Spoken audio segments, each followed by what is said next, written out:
Hey there, this is John from Heroes and Legends, and today is part 5 of our full review of Dragons of Tarkir. And if you haven't caught episodes 1 through 4, we covered the other colors and the color pie. And this time we're going to take a look at green, and it just happens to be St. Patrick's Day. So happy St. Patrick's Day. I did not plan this at all. I just went in color wheel order, I swear, but it just happened to fall on today. And it just got me thinking, was there a leprechaun ever in Magic? And yeah, there was in Legends, and he was horrible, as you can see there. And his artwork was pretty bad too.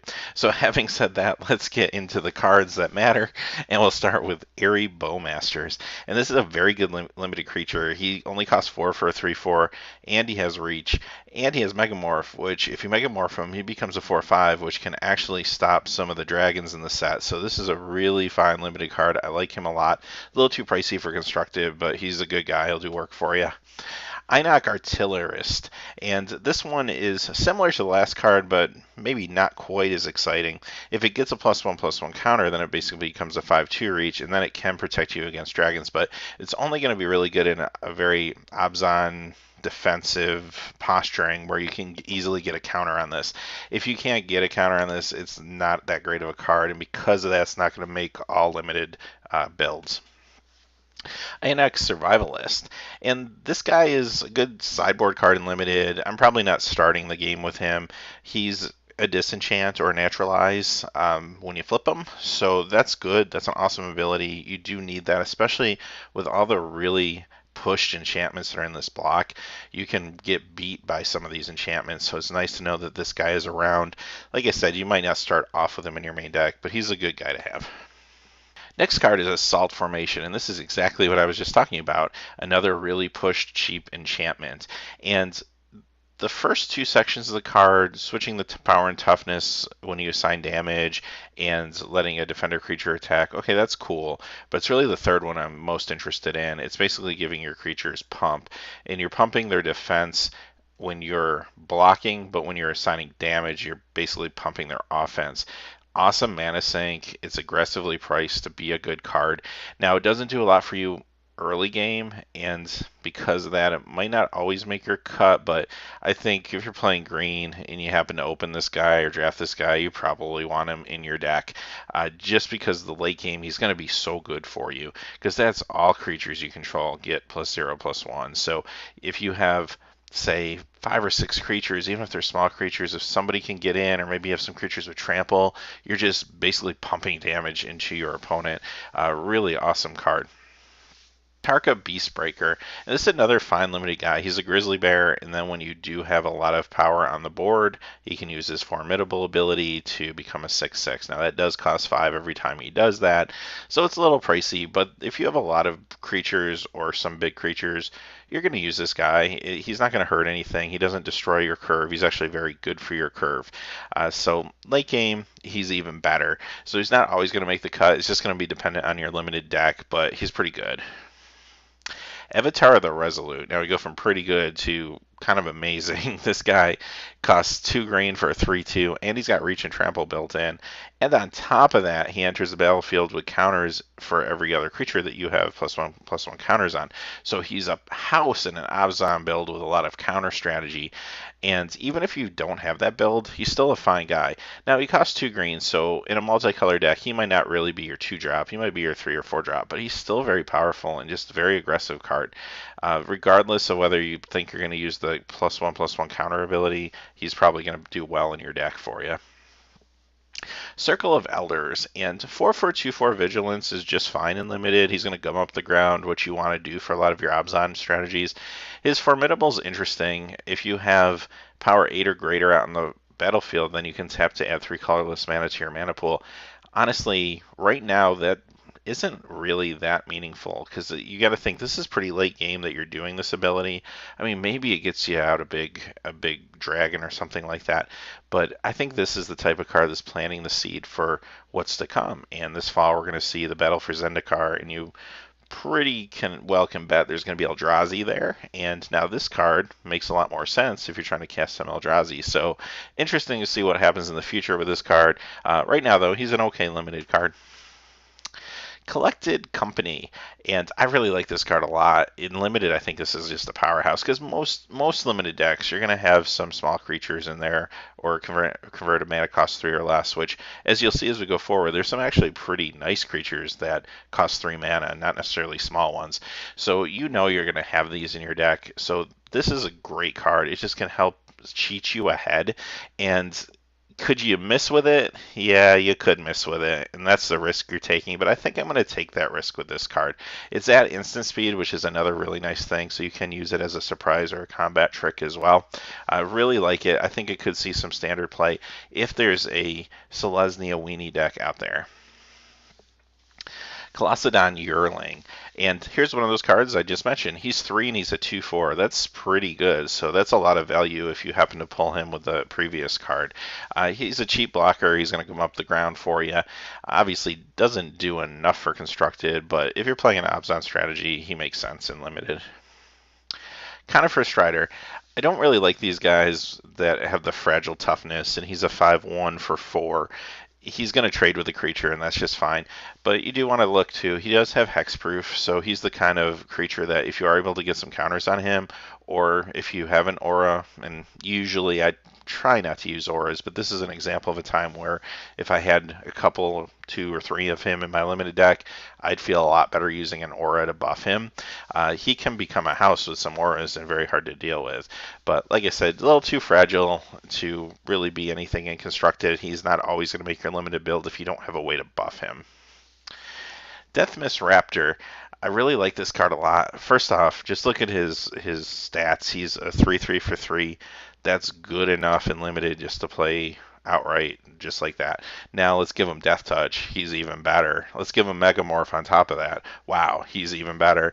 And now he can come back from the graveyard when you flip a card, when you turn a card face up. That's kind of awesome. So, yeah, he's a limited house. You're going to play him and be real happy. And again, if that Selesnya aggro deck exists, expect him to be a part of it. Den Protector. And here's basically Eternal Witness for 4 mana. So for those of you who play a lot of Modern, you've probably seen Eternal Witness and play with it. It costs 3 to cast and basically lets you regrow a card from your graveyard. So this guy's kind of doing the same thing in an indirect way. It's just costing you 4 mana instead of 3. I think that's good enough. I'll play Eternal Witness for 4 mana in limited, and I'm going to be very happy to do so. And I think it's good enough for standard as well. He's going to be a good guy to look out for. Display of Dominance, and here's the green version of these Color Hose cards in this cycle, and these are all very aggressively priced. I like this one a lot. Now, obviously, the downside to it is it's starting out in your sideboard, unless you're playing blue against blue or black, and then it's going to come in, then it's going to do some work for you. So it's an awesome limited sideboard card. I also think it has the potential to possibly even be a good sideboard card in standard and even modern. It's just that pushed. So I'm very interested to see what happens with this cycle of color hosers. I feel as if they, at least some of them, may become modern, definitely standard staples. Dragonsguard Bear, and here's another one of those 3 mana creatures that is doing some work for you. He's a 3/2. Even if you don't even look at his formidable ability, he's a 3/2 for 3. That's a good limited guy. Yeah, and he can regenerate when you have more creatures on the board. That's awesome. Now, he's not always going to make your cut if you don't feel, maybe let's say you have a more controlling deck or something like that. It's just splashing green. There may be other things you want to do with the 3-drop, but he's a fine guy. He's going to get a lot of work done in limited. Jamoka's Gift. I like this card because it's an instant. I think that when I first looked at it, I was kind of like, Boaster 4 for 5. But then I noticed, oh, it's not a sorcery. This is an instant. So this is a combat trick, and it's a pretty decent one. I would totally play this in limited. A little too pricey for constructed, but I do really like what it can do in limited games. Card is Epic Confrontation, and big flavor win here. I love the rift off the Savage Punch art from Dragons of Tarkir. This is too funny. I love this. And it's an amazing removal spell. So you're only paying 2. It's a sorcery. Selfishly, I'd like to see this as an instant, but that'd probably be too good, let's be honest. But this is, I think, better than Savage Punch. It doesn't really give you any prerequisites to run it and to make it better. And this card is just awesome removal, awesome and limited, and I think it's strong enough to see some standard play as well. It's just great removal in green. It's exactly what you want to see for if you're a green mage. Explosive Vegetation, and I like these ramp cards, but these ramp cards that cost 4, I kind of say to myself, well, if I already have 4 mana, is it going to make that much of a difference at this point for me? I mean, it will. It's going to get you ahead. It's just going to depend on your deck. If you have a lot of big things that you need to cast, you need to cheat that curve a little bit, this is going to do a fine job for you in limited. This is going to be a good card. If you have just a nice curve in your limited deck, you might not need this card. So again, this is a card that might get better in the future when we're dealing with Eldrazi's, but right now it's an okay limited card. It's not going to be needed in every deck, but you'll be happy it's there when you need it. Faux Regent, and this guy is a limited bomb. He is a house, so he comes into play. He's a 4/5, but he fights something, and then whenever he fights, you get to put 2+1/+1 counters on it at the end of the next end step. So basically, you're playing him, you're removing a creature, and then he's a 6/7 flyer, and he's going to get even bigger. He combos well with Epic Confrontation that we just saw. He's awesome. Now, he's a little too pricey probably for standard, but just awesome limited card. I really like this. Glade Watcher, and he's very cheap. He's going to gum up the ground, only 2 mana for a 3/3 defender, and what's kind of nice is late game you can pay 1 green and then he'll be able to attack as if he didn't have defender. The only thing about that is by that point in the game a 3/3 is probably irrelevant in most cases, so unless he's buffed or something, I don't know if that's going to do a whole lot for you. So it's going to depend on your strategy. If you're playing a strong Abzan strategy, he's going to be fantastic. If you're not, if you're maybe just splashing green or something, there's probably better things you can do at the 2 slot of your curve. Guardian Shield Bearer, and he's a decent Abzan limited card, and he's again low curve, very similar to the last card that we see. Much like the last card, if you're not playing a strong Abzan strategy, he might not be quite as good for you. He's just there to help distribute counters, and that's awesome, and that can do a lot for you in that one particular strategy, but you're not going to use him in all your decks. Herd Chaser Dragon, and this is another part of a cycle, and this whole cycle I've kind of said the same thing about. He's a 3/3 flyer, he has trample, he's a good limited guy. He'll play him in limited for 6, but he's very expensive, and his Megamorph is very expensive, so you're not going to see him make it into constructed. You probably very rarely use the Megamorph. There's just better things that you could be doing in Dragons of Tarkir, especially as we get into some of the multicolor cards tomorrow. You'll see some of the good things you can be doing for 5 or 6 mana. Inspiring Call, and this is a very nice limited Abzan support card. It's a good combat trick, but it's only useful in a very, very strong Abzan build, so don't be fooled by this. You're only going to want to play this if you have a lot of confidence that you're going to have some targets to target this with. Next card is Lurking Arnox, and yeah, come up the ground for you if you need that kind of thing. The only thing is, I don't know if his ability, especially costing 3 at the formidable pace, is going to be that good late game, considering he's a 3/5. Now again, if he's got some counters on him, that might be a different story. I don't know if he's going to make the cut a lot, just because he does cost 5. There's just so much more he can be doing at the 5 slot than this. There's decks that will use him, and he'll be great. And if you're really stretching for a 22nd, 23rd card for your deck, he'll be good. But he's not going to always make the cut. Card is Naturalized, and this is a classic sideboard card. It's even better in this block considering how push some of these enchantments are. So you're not going to be like thrilled when you open a Naturalize in your pack, but at the same time you're going to be pretty happy that it's there, and you're going to be pretty happy that it's in your sideboard, because there's going to be times where it can save you, because these enchantments are crazy. So very good, and even better in this block. Obscuring Ether. This is another really pushed enchantment, speaking of pushed enchantments, and you can really get ahead early game with this. Now, I'm only going to put this in my limited deck if I know I'm playing a lot of morph creatures, and I know I'm going to get some use out of it. This is a real feel bad when you draw it mid or especially late game, and it just will become... it just won't matter anymore after a certain point. But early game, it does give you a little advantage, and you are gambling a little bit when you play this card, but I do like it enough that I'd probably try it out. Next card is Pinion Feast, and you look at this, first thing you notice it costs 5, but you know what? That's quite alright. It's an instant, it's going to destroy a flying creature at instant speed, and there's a million dragons in this set that are going to be coming at us all the time, so I really like this card.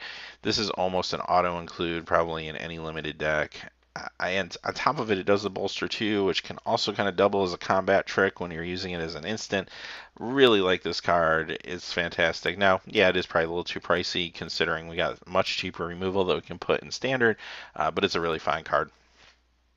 Press the advantage, and first thing that kind of stands out this card is the art looks very almost like an old Magic card, which isn't a bad thing. I like old Magic art, but it just looks very different than the art we've been seeing. But aside from that, the actual card costs 4 to cast, and I don't know if you're really getting that much of a benefit from it. If you need a combat trick in your deck in limited, this is the guy if you don't have a better one. But quite honestly, it just feels kind of expensive for what it does. And I don't know, maybe I'm just spoiled with cards like Overrun that we've seen in the past, and maybe this is fine and can help you do damage, get damage across with Trample, but I don't know, it just seems too pricey, even for a limited, much less constructed. Revealing Wind, and these fog effects, I never really like them, even in limited. The only exception to that rule is if you get multiples of them, and they kind of call that turbo fog. If I can get like 3 of these in a limited deck, and I can keep fogging and almost just keep pushing damage across and leaving myself open and then fog, yeah, you know what? That's gonna be good, but most of the time you don't want like a one of this in your deck. It's just a stall tactic basically. You get the bonus here that you can look at a face down creature. Okay. It doesn't do a whole lot, quite honestly for me. Salt Road Ambushers. I like this card because it does kind of ambush you. It costs 4. It's a 3/3, which is good enough, even without the ability. That's okay and limited. But then all of a sudden you look and you got Megamorph, and on top of that, whenever another creature's turned face up, it gets 2+1/+1 counters. This is awesome. This card can do some serious work, and even if I'm not playing a strong Abzan strategy, I'm probably still playing this card, even if I only have a couple morphs. It's a really nice limited card. Salt Road Quartermasters, and this one isn't quite as exciting, but it is a 3/3 for 3, which isn't horrible, and it can move some of the counters, which help with some late game Abzan strategies where counters matter and you need to have a lot of creatures with counters. So it can do some work for you, but it is a little situational. There's a good chance it could get removed before you're able to let it do what you want it to do, so it's not always going to make the cut. Sandstep Scavenger, another limited Abzan enabler. This one, though, just feels a little more pricey to me.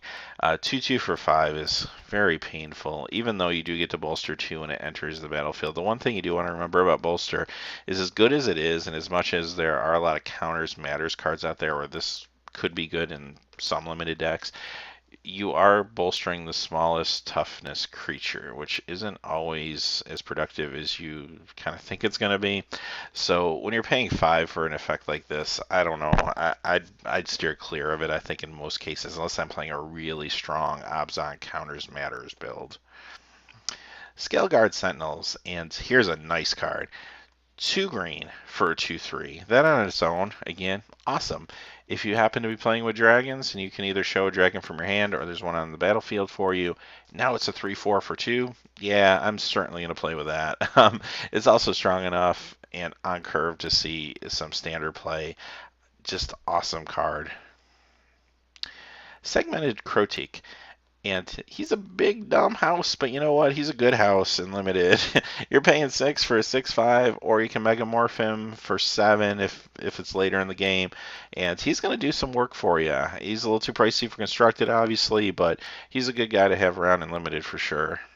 Next is Servant of the Scale, and he's cheap. He's an Abzan enabler, but I'm only playing him in decks that I'm really going all in on the whole counter matters theme, and he's going to be great there, or maybe a she, actually I think it's a she, is going to be great in those situations, but other than that, it's probably not going to do quite enough for you.